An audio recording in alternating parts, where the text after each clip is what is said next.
and welcome to Where You Live. We today are going to learn all things recycling.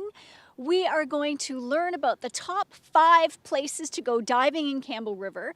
We're going to do a little burlesque dancing because we can, and some extreme science.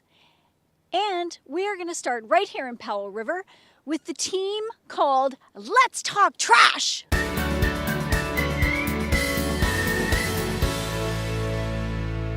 We are here in Powell River Town Center in front of the recycling depot. Ty Oman, part of the Let's Talk Trash team. I love that name. How did you guys get going? It started with a request for proposals for the regional district, and my colleague Abby wrote a proposal that was accepted, and we became the waste reduction educators for the Powell River Regional District. We've been going about 5 years now. All right. Now, here at this depot, what can you recycle? How easy is it? It's pretty easy to recycle. We've tried to make it as much of a one-stop shop as possible. So we have the Recycle BC streams, which is 6 streams, your containers, your fibers, your paper and your cardboard, your foam, which is styrofoam, colored white, and your glass. And then we've also introduced household appliances, batteries, cork, and pens, and Ziploc bags as well. I saw that in one of your videos. We're going to get to the videos in a minute. I did not know that. That is so cool. It was one of the things that residents were really upset about because with Recycle BC, it's printed paper and packaging only. So Ziploc bags are considered a product. They come inside a package. And so we talked to our local Walmart and asked if they would accept our plastic bags, the Ziploc and garbage bags in their recycling stream. And they said yes. So we collect them and then we bring them to Walmart and they send them off to Cascades Recycling, I believe. Cool. Very cool. Okay, so how many depots in the Powell River District? There's 7 depots. We have the outlying regional district is really well covered, and then we have this depot, which is our town center depot, which is serviced by city residents as well as rural residents who come into town. Now, I understand that this particular depot came about because the city residents didn't have one. Yeah, so we had these green bins that were located close to here that were for recycling, and when those were taken away and it turned into Recycle BC, Multi-Materials BC at the time, city residents didn't have a recycling option, and so they rallied hard, and the Powell River Regional District was able to provide this depot for city residents. Yes. Now, Let's Talk Trash created videos. So very quickly, how did those videos come to be? We were asked by Recycle BC to be community champions, so it was a contract directly with Recycle BC. We got to choose what we wanted to do. We sent them our proposal and they accepted it, and one of the things we wanted to address in our community were the more confusing items to recycle. Yes. Okay. So that was the plastic stream, which plastic bags and overwraps, foam, and the container stream, because it's a mix of plastic, metal, and paper all in one. So we wanted to explain those streams as well as how to set up your recycling at home to match the Recycle BC stream. Awesome. Ty, thank you so very much. Thank you. And now we are going to watch one of those videos. But first, I just want to explain, when you come back, we're going to be talking all about composting with one of Ty's coworkers. And now we're going to watch a video on styrofoam. Check it out.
When you come to the Town Center Recycling Depot in Powell River, You can also bring your compost right here.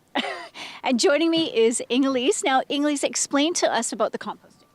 Well, the compost project is something we're really excited about. It's a pilot project, and there's actually 2 different pilot projects that are happening right now for composting. It's important because it's basically the largest piece of the pie when it comes to the waste stream. So if you do a waste composition study, you find that about 40%, so like nearing half of a person's garbage is compostable. So that includes things that people may not be aware are compostable, things like paper napkins, like food soiled paper, for example. And all of that is now acceptable here at this drop-off program. And it started about a year and a half ago. And so this is at the same location as you mentioned. And then now there's also a pilot project as a curbside pilot project. So there's 400 homes that have been selected in Powell River. And the city is going to be going to each home to do the pickup, and we'll be seeing how that goes. That's really interesting. So people can actually take their composting that they've collected in their kitchen for the 400 homes that have been selected, put it at the end of their driveway, and it gets picked up from there. That's right. Yeah. So that's the idea is that the long-term vision would be all homes would have access to that. And in the meantime, this has been a very well-used drop-off site, along with another one in town where people can bring larger loads because yard waste is included. Right, of course. Now, the one thing, is there information on your website to educate people about what they can compost? Absolutely. We have a really clear list of what is allowed to be in the compost and what isn't. And so the letstalktrash.ca website has that information along with the WasteWise guide. And one notable thing not to include is compostable plastics. So anything that's labeled biodegradable or compostable is, for a long list of reasons, not accepted in this system. Great. Thank you so much for the information. All of the detailed information to tell you what you can put in your compost is on their website, letstalktrash.ca. And right now we're going to see another one of the videos. I believe this one is all about containers. Have a look.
You're watching Where You Live. I'm Mary Ruth Harris. We have moved from the town center recycling depot out here to the old incinerator site. Joining me is Mike Wall from the Regional District in Powell River. Mike, what else was this besides an incinerator? Well, it was used for the incineration of solid waste materials within the region, and then a lot of the materials were actually the ash, etc., and other materials were left on site and scattered throughout the site. There's piles of tires, there's piles of glass, there's old burnt Safeway buildings and asbestos and and drywall, etc. So there's a lot of different materials here, and through the closure planning process, they're all identified in the approximate quantities, and that closure plan is planned to be implemented in 2018, so where we actually start getting to a little bit more detailed plan, earthworks starting near the end of 2018, hopefully. So does that mean you're coming in and cleaning up the site? Exactly, yes. We'll be cleaning up the site, and if there's any inert materials or reusable materials on the site, such as the tires and the glass, we plan on incorporating those into the build out of a top of the line facility for waste reduction, and it would be called a resource recovery center. And that's the end game, is to have that here on this site, is to have a recovery a resource recovery center. Exactly. So we'll be cleaning the site up from the old past practices and then building a state-of-the-art resource recovery center where it'll give our residents opportunity to divert all sorts of different materials from the waste stream and hopefully drive down our residual waste. Okay. That is amazing. And so this would allow everybody in the Powell River Regional District, as far away as Lund and Saltry Bay, to come here to participate in that. Exactly. Come and participate, divert materials from their waste, so a lower cost disposal because somebody else may want that material.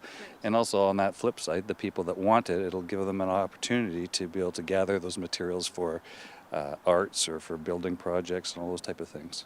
It's funny you mentioned the tires because recently I actually bought a doormat for my front door and it's made out of old tires. Like all of those things are now making it into the mainstream for consumers. Exactly, and we've done some tests at our downtown depot. For instance, we've got people that are wanting to collect wine corks and for reuse for soles of sandals and that type of thing, or art products, etc. Well, Mike, thank you so much. The Let's Talk Trash team actually prepared a video on what you're going to be doing here. So now we're going to have a look at that video. Gives us a little bit more information about what's going to happen here at the old incinerator site. There's literally thousands and thousands of tons of discarded materials on this 18-acre site.